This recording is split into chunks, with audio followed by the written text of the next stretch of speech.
Hey everyone, welcome back to All Booked Up.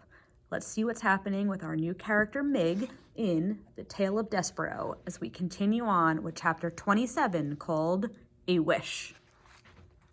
That night, in the small dark hut that she shared with Uncle and the sheep, Mig tried to speak of what she had seen. Uncle, she said.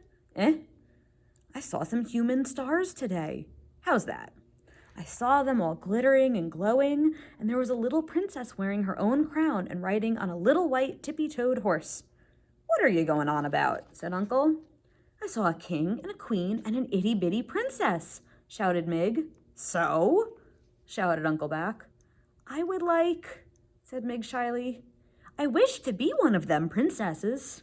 Har, laughed Uncle. Har. An ugly, dumb thing like you. You ain't even worth an enormous lot I paid for you. Don't I wish every night that I had back that good hen and red tablecloth in place of you? He did not wait for Mig to guess the answer to his question. I do, he said. I wish it every night. That tablecloth was the color of blood. That hen could lay eggs like nobody's business. I want to be a princess, said Mig. I want to wear a crown. A crown, Uncle laughed. She wants to wear a crown. He laughed harder. He took the empty kettle and put it atop his head.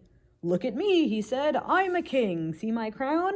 I'm a king just like I always wanted to be. I'm a king because I want to be one. He danced around the hut with the kettle on his head. He laughed until he cried, and then he stopped dancing and took the kettle down from his head and looked at Mig and said, Do you want a good clout in the ear for such nonsense? No, thank you, Uncle, said Mig, but she got one anyway. Look here, said Uncle after the clout had been delivered. We will hear no more talk of princesses. Besides, who ever asked you what you wanted in this world, girl? The answer to that question, reader, as you well know, was absolutely no one. Chapter 28, To the Castle. Years passed. Mig spent them scrubbing the kettle and tending the sheep, cleaning the hut and collecting innumerable, uncountable, extremely painful clouts to the ear. In the evening, spring or winter, summer or fall, Mig stood in the field as the sun set, hoping that the royal family would pass before her again. Gore, I would like to see the little princess another time, wouldn't I? And her little pony, too, with his tippy-toed feet. This hope, this wish that she would see the princess again, had lodged deep into Mig's heart. Lodged firmly right next to it was the hope that she, Miggery So, could someday become a princess herself. The first of Mig's wishes was granted in a roundabout way when King Philip outlawed soup. The king's men were sent out to deliver the grim news and to collect from the people of the kingdom of Dor their kettles, their spoons, and their bowls. Reader, you know exactly how and why this law came to pass, so you would not be surprised, as Uncle was, when one Sunday a soldier of the king knocked on the door of the hut that Mig and Uncle and the sheep shared and announced that soup was against the law. How is that? Said Uncle. By royal order of King Philip, repeated the soldier. I am sent here to tell you that soup has been outlawed in the kingdom of Dor. You will, by order of the king, never again consume soup, nor will you ever think of it or talk of it. And I, as one of the king's loyal servants, am here to take from you your spoons, your kettle, and your bowls. But that can't be, said Uncle. Nevertheless, it is. What'll we eat? What'll we eat it with? Cake, suggested the soldier, with a fork. And wouldn't that be lovely, said Uncle, if we could afford to eat cake? The soldier shrugged. I am only doing my duty. Please hand over your spoons, your bowls, and your kettle. Uncle grabbed hold of his beard. He let go of his beard and grabbed his hair on his head. Unbelievable, he shouted. I suppose next the king will be wanting my sheep and my girl, seeing as these are my only possessions I have left. Do you own a girl? Said the soldier. I do, said Uncle, a worthless one. But still, she is mine. Ah, said the soldier, that, I am afraid, is against the law too.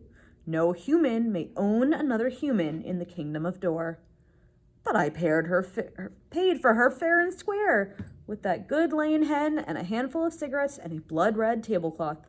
No matter, said the soldier. It is against the law to own another. Now, you will hand over to me, if you please, your spoons, your bowls, your kettle, and your girl. Or if you choose not to hand over these things, then you will come with me to be imprisoned in the castle dungeon. Which will it be? And that is how Meg Rousseau came to be sitting in a wagon full of soup-related items next to a soldier of the king. Do you have parents? Said the soldier. I will return you to them. Eh? A ma?